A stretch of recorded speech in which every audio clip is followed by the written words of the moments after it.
Good evening to all of you. Hello everyone. Himachal Pradesh exam के लिए हम करंट अफेयर की सीरीज स्टार्ट कर चुके हैं। हम बात करेंगे आज 18 मार्च 2022 के ऊपर। तो इससे पीछे हमने 17 मार्च 2022 के ऊपर क्वेश्चन पहले डिस्कस किए हैं। आज तारीख है 20 मार्च 2022। तो मैंने आप लोगों को कहा था कि कुछ एक दिन आप लोगों को सीरीज जो होगी वह सीक्वेंस में नहीं मिल पाएगी, क्योंकि मैं किसी काम में बिजी हूँ। बिकॉज मेरे पास ऑनलाइन कोर्स रहते हैं, उनका कुछ मटेरियल तैयार हो रहा है, इसलिए। ठीक है, 18 मार्च के होंगे और आई होप आज ही 19 मार्च के भी मैं साथ ही करंट अफेयर अपडेट कर दूंगा। तो स्टार्ट करेंगे आज की पहली क्लास, जिसमें हमारा पहला क्वेश्चन रहेगा कि किस मंत्रालय के द्वारा हाल ही में महिला उद्यमिता को बढ़ाने के लिए समर्थ नाम की स्कीम को लॉन्च किया गया है। समर्थ स्कीम जो आप लोगों की है वो वुमेन एंटरप्रेन्योरशिप के लिए स्टार्ट की गई है, और इसको स्टार्ट किया है हाल ही में ministry of micro small and medium enterprise, जो आप लोगों का लघु एवं मध्यम उद्यम मंत्रालय होता है, इसके द्वारा इसको स्टार्ट किया गया है। अब ये एमएसएमई डिपार्टमेंट्स क्या होते हैं? एमएसएमई आप लोगों को पता है कि हमारे जितने भी युवा लोग हैं या जितने भी फीमेल और मेल हैं, इनको आगे बढ़ाने के लिए, इनको सेल्फ डिपेंडेंट होने के लिए, उद्यमिता के लिए बढ़ाने के लिए हमारी स्कीम लॉन्च करती है सारी की सारी एमएसएमई के अंतर्गत, एमएसएमई डिपार्टमेंट। तो अभी इन्होंने हाल ही में एक नई स्कीम लॉन्च की है जो स्पेशली फॉर वुमेन है या फीमेल्स हैं, समर्थ। इसमें क्या रहता है, दो तरह की आपको ट्रेनिंग प्रोवाइड करवाती है। The first is free and second is paid. तो जो फ्री है आप लोगों की, इसमें जो फीमेल्स हैं इनकी भागीदारी इन्होंने कितनी छूट दे रखी थी, तो रिजर्व सीट्स रखी थी 20% की। और अब जो आप लोगों की पेड है, पेड में भी आप लोगों की 20% रहती है, बट इसमें इन्होंने छूट दी है इनको 20% की, इसमें भी इनकी पेड फीस के अंतर्गत। तो समर्थ आप लोगों की लॉन्च की है योजना, जो आप लोगों का माइक्रो लघु एवं मध्यम लघु मंत्रालय है। तो ये आप लोगों ने याद रखना है, जितने भी आप लोगों के स्किल डेवलपमेंट प्रोग्राम स्कीम्स चलती हैं वो सारे एमएसएमई डिपार्टमेंट्स के अंतर्गत आती हैं। आप लोगों ने एक और चीज याद रखनी है, इसके जो मिनिस्टर है उनका क्या नाम है? नारायण राणे। नारायण राणे का नाम याद रखना आप लोगों ने। और इसके अलावा आप लोगों ने ये याद रखना है कि समर्थ जो स्कीम लॉन्च की गई है, और अगर आप लोगों ने बजट पढ़ा होगा उसमें बात भी कही गई थी कि 2022 और 23 का जो वित्तीय वर्ष होगा हमारा, उसमें लगभग ये 7500 फीमेल या 7500 महिलाओं को ट्रेनिंग देंगे आप लोगों का एमएसएमई डिपार्टमेंट। ठीक है, तो ये इंपॉर्टेंट क्वेश्चन है। नेक्स्ट क्वेश्चन की बात करें तो नेक्स्ट क्वेश्चन हमारा है सेकंड क्वेश्चन, महिलाओं के अधिकार को प्रोत्साहित करने के लिए प्रतिवर्ष 8 मार्च को अंतर्राष्ट्रीय महिला दिवस मनाया जाता है। इस साल महिला दिवस का थीम क्या था? तो इस साल का जो थीम रहा इसका वो था आप लोगों का gender equality for a sustainable tomorrow. Gender equality for a sustainable tomorrow, इसके लिए इस साल का थीम रखा गया था। 8 मार्च 2022 को आप लोगों का इंटरनेशनल वुमेन डे मनाया गया था। क्वेश्चन आप लोगों से पूछा जा सकता है, अगर आप लोग ट्विटर फॉलो करते हैं तो वहां पे एक कैंपेन भी स्टार्ट किया गया था, जिस कैंपेन का नाम था break the voice. Break the voice. Break the voice जो आप लोगों का कैंपेन है, ये 8 मार्च 2022 को अंतर्राष्ट्रीय महिला दिवस के उपलक्ष्य पे मनाया गया था। आप लोगों से पूछा जा सकता है कि सबसे पहली बार महिला दिवस कब मनाया गया था? तो सबसे पहली बार मनाया गया था 1911 में। किसने मनाया था? जर्मनी की एक महिला थी जिनका नाम था क्लारा जेटकिन। क्लारा जेटकिन का नाम आप लोगों ने याद रखना है। तो क्लारा जेटकिन जो आप लोगों की है, इनके द्वारा 1911 में महिला दिवस मनाया गया था, और ये मूल रूप से कहाँ की निवासी थी? जर्मनी की निवासी थी। अब देखिए, ये चीज आप लोगों के लिए इंपॉर्टेंट हो सकती है। अगर आप किसी भी तरह का कोई ऐसे लिख रहे हैं, कोई टॉपिक लिख रहे हैं, वहां पे अगर बात की जा रही होगी अंतर्राष्ट्रीय महिला दिवस की, तो आप ये भी लिख सकते हैं कि अंतर्राष्ट्रीय महिला दिवस 8 मार्च को मनाया जाता है हर साल। 1911 में इसको पहली बार मनाया गया था, और इसको शुरुआत जो की थी वो एक फीमेल थी जिनका नाम था, जर्मनी की थी जिनका नाम था क्लारा जेटकिन। इसके अलावा आप कह सकते हैं कि gender equality for a sustainable tomorrow इस साल का थीम था।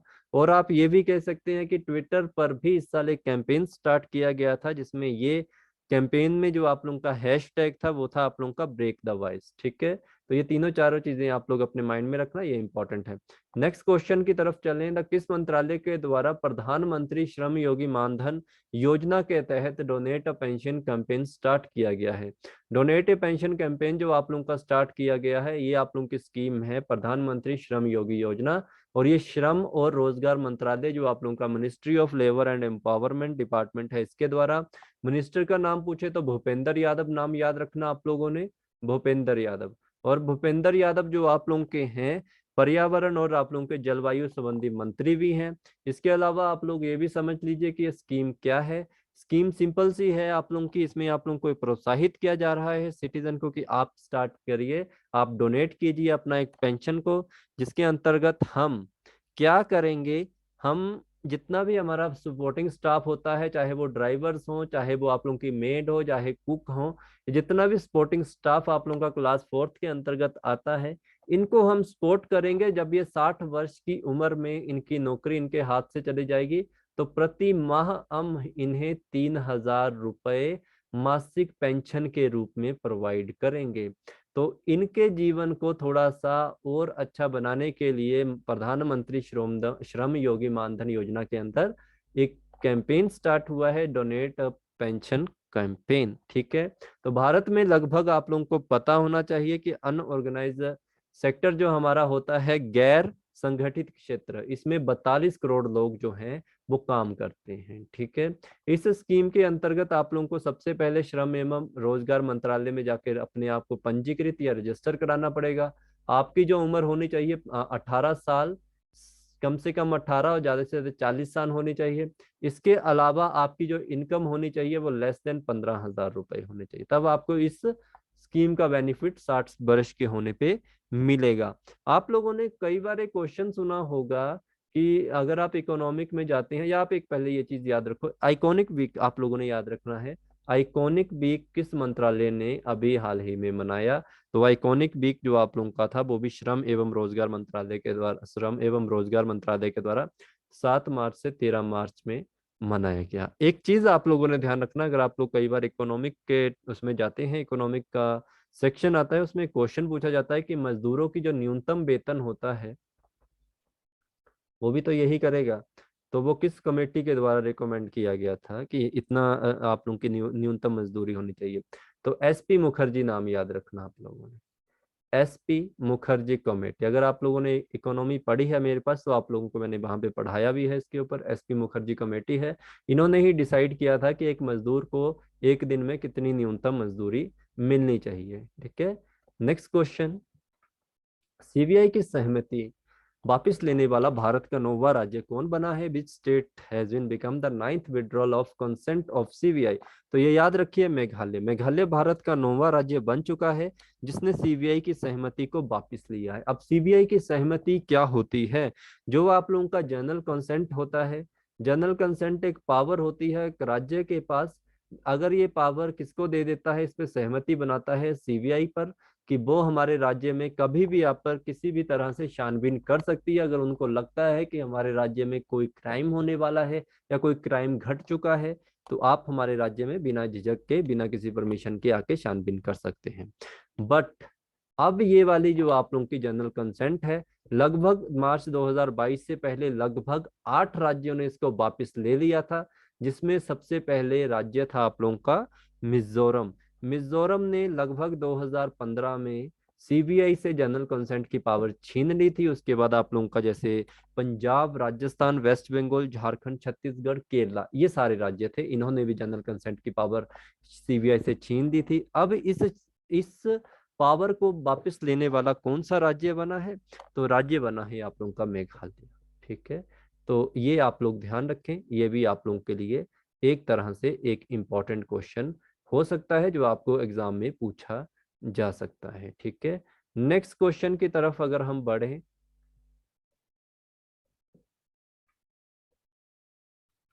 नेक्स्ट क्वेश्चन है आप लोगों का दिवालियापन जो आप लोगों का होता है, किसी भी कंपनी का अगर दिवालियापन निकलता है, बैंक्रप्सी होती है, तो इसमें संशोधन हुआ है। वित्त मंत्रालय के द्वारा 4 मार्च 2022 से लिमिटेड लाइबिलिटी पार्टनरशिप रूल 2009 में क्या हुआ है, इसमें संशोधन किया गया है। तो इसमें संशोधन किस तरह का किया है? ओके, तो संशोधन जो आप लोगों का हुआ है वो किसने किया है? तो आप लोगों ने याद रखना है, जो आप लोगों का मिनिस्ट्री ऑफ कॉर्पोरेट अफेयर्स होता है, कॉर्पोरेट कार्य मंत्रालय, इन्होंने इसमें क्या किया है? संशोधन कर लिया है। ओके, संशोधन में आप लोग जानते हैं कि कोई भी आप लोगों की फर्म है, कि आप लोगों का जो दिवालेपन कैसे, आप लोगों को इसमें बैंकरप्सी जो आप लोगों की होती है इसकी रिक्वायरमेंट क्या होती है, आप लोगों की क्या कार्यवाही, आप लोगों का कारोबार होना चाहिए लगभग इतना 5 करोड़ का, और अगर आप पार्टनरशिप में अगर आप आते हैं तो पार्टनरशिप कंट्रीब्यूशन आप लोगों का मिनिमम 50 लाख का होना चाहिए। ठीक है, ऐसा कुछ आप लोगों का इसके रूल्स होते हैं। देखो ये तो पूछे नहीं जाएंगे आपको किसी एग्जाम में, अगर कॉमर्स का पेपर दे रहे हो वहां पे इंपॉर्टेंट है तो, बट आप ये याद रखना मिनिस्ट्री ऑफ कॉर्पोरेट अफेयर। ठीक है, तो ये इंपॉर्टेंट है। नेक्स्ट क्वेश्चन, 2041 जलवायु अंटार्कटिका अभियान में भारत का प्रतिनिधित्व कौन कर रहा है इस बार? तो भारत का जो प्रतिनिधित्व कर रहा है, क्लाइमेट फोर्स बनाई गई है, क्लाइमेट अंटार्कटिक क्लाइमेट फोर्स जो आप लोगों की होती है उसी के अंतर्गत बात की गई है कि क्लाइमेट फोर्स अंटार्कटिका कैंपेन 2041, इसके अंतर्गत किसको चुना गया है? तो आप लोगों ने इनको ध्यान में रखना है जो इनका नाम है। ठीक है, ये इंपॉर्टेंट आप लोगों के लिए क्यों है और ये क्या रहता है आप लोगों का। ठीक है, इसको पहले समझ लीजिए, थोड़ा सा मैं बता देता हूँ आप लोगों को। क्वेश्चन का आंसर जो रहेगा आप लोगों का आरुषि वर्मा है। देखिए, अंटार्कटिका के ऊपर आप लोगों का पूरा क्लाइमेट डिपेंड रहता है। आप लोगों ने एक चीज आप लोगों ने एक बात पढ़ी होगी, अगर आप लोग मेरे पास ज्योग्राफी पढ़ते हो तो 1991 में मैंने एक बात बताई होगी कि एक मैड्रिड प्रोटोकॉल स्थापित हुआ था।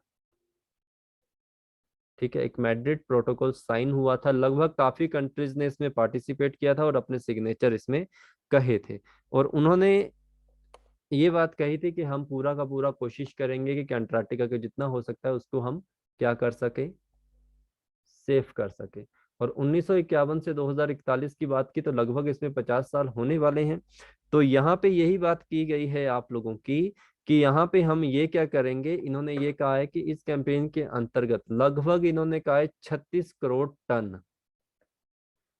करोड़ टन कार्बन कम करेंगे, ताकि जो हमारे अंटार्कटिका है वहां पे क्या हो सके, आप लोगों के जो ग्लेशियर हैं वो पिघलने से बच सके। ठीक है, तो 2041 जलवायु अंटार्कटिका इसीलिए कहा गया क्योंकि इसके जो 50 साल होने वाले हैं वो आप लोगों के कब होने वाले हैं, वो आप लोगों के 2041 में। ठीक है, तो ये ध्यान रखेंगे।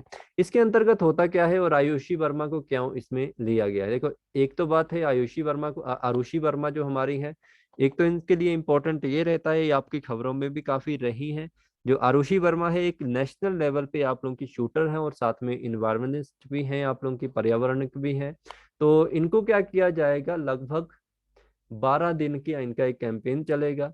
12 दिन के लिए इनको अंटार्कटिका भेजा जाएगा। अंटार्कटिका में ये सब मिलके जितने भी अलग अलग देशों के लोग आए होंगे बच्चे, जिनको इनका प्रतिनिधित्व करने के लिए भेजा गया है, रिप्रेजेंटेटिव जो भी होंगे, तो ये क्या करेंगे, अंटार्कटिका को बिल्कुल अच्छे से समझेंगे कि हम अंटार्कटिका को कैसे सेव कर सकते हैं, कि हमारा इसमें किस तरह का योगदान हो सकता है कि हम अपने अंटार्कटिका को क्या कर सकें, सेव करेंगे। तो आरुषि वर्मा आप लोग याद रखेंगे।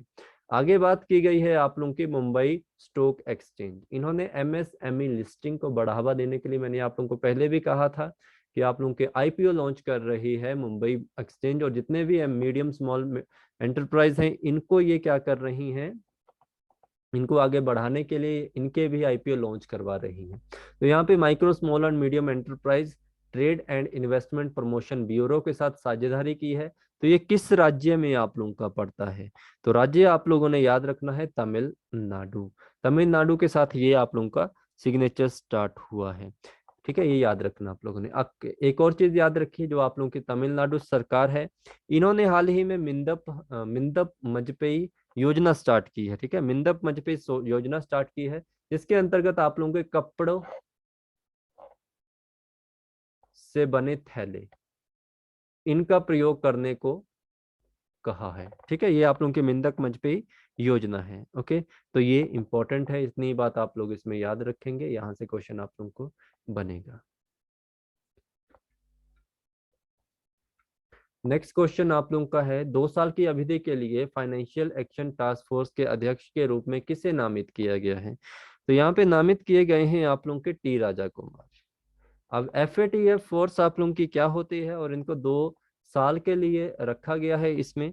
एफएटीएफ जो आप लोगों की योजना होती है, इसमें जितने भी आप लोगों के एंटी टेररिज्म होती हैं, मतलब आप लोगों का क्या रहता है, इसमें जितने भी मनी लॉन्ड्रिंग होती हैं उनको रोकने की कोशिश की जाती है। आतंकवादी फंडिंग होती है उसके ऊपर नजर रखी जाती है कि कोई देश आतंकवादी फंडिंग तो नहीं कर रहा है। ये सारी चीजें आप लोगों ने ध्यान रखनी है। अगर आपसे पूछा जाए हाल ही में एफएटीएफ में शामिल होने वाला कौन सा देश है, तो आप लोगों ने ध्यान रखना है यूएई। और टी राजा कुमार आप लोगों के सिंगापुर के हैं, ये भारत की कंपनी नहीं है आप लोगों की एफएटीएफ। एफएटीएफ जो आप लोगों की है 1989 में बनी थी, और इसमें आप लोगों के G7 कंट्रीज ने इसको मिलाकर एफएटीएफ को बनाया था, ताकि आतंकवादी और आप लोगों के जो मनी लॉन्ड्रिंग है उनको रोका जा सके। नेक्स्ट क्वेश्चन है कि सार्वजनिक क्षेत्र की इकाई 2018-19, 2020-21 के लिए इस्पात राजभाषा पुरस्कार से प्रथम इनको पुरस्कार मिला है। तो ये कौन सी है आप लोगों की? तो याद रखना आप लोगों ने, ये इंपॉर्टेंट आप लोगों के लिए रहने वाला क्वेश्चन है, क्योंकि जो आप लोगों का national mineral development corporation limited है, इनको इस्पात राजभाषा पुरस्कार से सम्मानित किया गया है लगभग 2 वर्ष के लिए। एक 2018-19 का भी मिला है, और इनको 2020-21 का भी प्राप्त इन्हीं को ही ये मिला है, ये वाला। ओके, तो ये याद रखना आप लोगों ने। ओके, अगर आप लोगों से पूछा जाए कि जो national minister development corporation limited है, ये किस मिनिस्ट्री के अंतर्गत आता है, तो मिनिस्ट्री जो आप लोगों की आएगी स्टील इंडस्ट्री के अंतर्गत आता है ये। ठीक है, स्टील इंडस्ट्री के अंतर्गत आएगा। तो पूरे विश्व में सबसे ज्यादा स्टील पे कौन आप लोगों का रहेगा? स्टील में नंबर 1 पे आप लोगों का चाइना है, चीन देश आप लोगों का इसमें रहेगा। और अगर आप लोगों से पूछा जाए कि मिनिस्ट्री ऑफ स्टील किसके अंतर्गत है, तो मिनिस्ट्री ऑफ स्टील जो आप लोगों की है, इसके जो मिनिस्टर हैं वो है RCP सिंह, रामचंद्र प्रकाश सिंह। रामचंद्र प्रकाश सिंह जो आप लोगों के मिनिस्ट्री ऑफ स्टील के क्या हैं, ये मिनिस्टर हैं। Okay, next question. Priyanka Nutki Bharat की 23वीं महिला ग्रैंड मास्टर बनी है, वो किस खेल से संबंधित है? तो आप लोग जानते हैं ग्रैंड मास्टर जो आप लोगों के बनते हैं वो किसके अंतर्गत बनते हैं, वो चेस से बनते हैं। तो 23वीं ग्रैंड मास्टर जो आप लोगों की भारत की बनी है, इनका नाम क्या है? प्रियंका नुटकी। देखो, मार्च 2022 से पहले प्रियंका नुटकी नहीं थी, मार्च 2022 में ही ये बनी है। इनसे पहले अगर कई बार पूछ लिया जाता है कि 22वीं कौन थी, तो 22वीं जो आप लोगों थी उनका नाम याद रखना, दिव्या देशमुख। और जो दिव्या देशमुख है वो महाराष्ट्र की है। तो ये बेसिक एग्जाम में ये पूछा जा सकता है कि ये किस उससे हैं, तो महाराष्ट्र से ये संबंधित है। और जो आप लोगों की प्रियंका नुक्टी है, ये आप लोगों के विजयवाड़ा मध्य प्रदेश आंध्र प्रदेश से है। विजयवाड़ा आप लोगों का आंध्र प्रदेश में पड़ता है, तो वहां से भी आप लोग इसका नाम याद रखेंगे। Next question. PSU bank board की गुणवत्ता में सुधार के लिए किस संस्था ने कार्यक्रम स्टार्ट किया है? तो PSU में आप लोगों का क्वालिटी ऑफ PSU बैंक का मतलब ये होता है कि जितने भी आप लोगों के PSU पब्लिक सेक्टर में जितने भी बैंक्स हैं, आप लोगों के उनके जो भी CEO अपॉइंट होंगे, उनके जो भी MD अपॉइंट होंगे, तो ये चाहते हैं कि हमें एक अच्छे लेवल पे अच्छे दर्जे के हमें CEO और MD मिले। तो इस बोर्ड ने, तो इसकी गुणवत्ता के लिए, हमारे सुधार के लिए किसने ये ऑर्गेनाइजेशन, कौन सी ऑर्गेनाइजेशन ने इसको स्टार्ट किया है? तो याद रखेंगे आप लोग, इंपॉर्टेंट जो आप लोगों का है, ये आप लोगों का रहेगा RBI। ठीक है, RBI ने इसको स्टार्ट, RBI के द्वारा तो अम्ब्रेला शुरू किया गया था, वो अर्बन ऑर्गेनाइजेशन बैंक के लिए था। ये याद रखो आप लोग, bank board bureau. Bank board bureau के द्वारा ही हाल ही में अपनी एक ऑर्गेनाइजेशन स्टार्ट की गई है, कैंपेन हुआ है इनके अंतर्गत कि हम quality of PSU bank board स्थापित किया गया है बोर्ड बैंक ब्यूरो के द्वारा, ताकि जितने भी CEO और MD हैं वो हमें अच्छे दर्जे के मिल सके। ठीक है, अगर आपसे पूछा जाए कि यहाँ से क्वेश्चन आप लोगों का और बन सकता है कि बोर्ड बैंक जो आप लोगों का या बैंक बोर्ड ब्यूरो है, ये कब स्टार्ट हुआ था? तो ये 2016 में बनाया गया था। ओके, और अगर इसके चेयरमैन पूछ लिए जाएं, तो आप लोगों ने याद रखना है भानु प्रताप शर्मा। भानु प्रताप शर्मा जो है वो इसके चेयरमैन है।